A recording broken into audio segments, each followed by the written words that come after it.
தயவு செஞ்சு அவங்கள நம்பாதீங்க. உதயநிதி வராரு. 5 வருஷத்துக்கு முன்னாடி வந்த அதே செங்கலோட மறுபடியும் பிரச்சாரத்துக்கு வராரு. எனக்கு தெரிஞ்சு உதயநிதிக்கு ஒரு பழக்கம், ஒன்னு செங்கலை தூக்கணும், இல்ல பொண்ணுங்களை தூக்கணும். தேர்தல்னா செங்கலை தூக்குவாரு, ஷூட்டிங்க்கு போனா பொண்ணுங்களை தூக்கிட்டு டூயட் பாடுவாரு. அதை தாண்டி அவருக்கு எதுவும் தெரியாது. நீங்க யோசிச்சு பாருங்க, உதயநிதி அரசியலுக்கு வந்து அமைச்சராகி தமிழ்நாட்டு மக்களுக்கு துரும்பாவது கிள்ளி போட்டிருக்காரா? பிரயோஜனமா ஏதாவது செஞ்சிருக்காரா?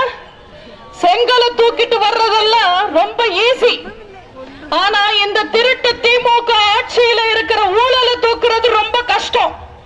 திமுக காரங்க செய்யற அராஜகங்களை தூக்குறது கஷ்டம்.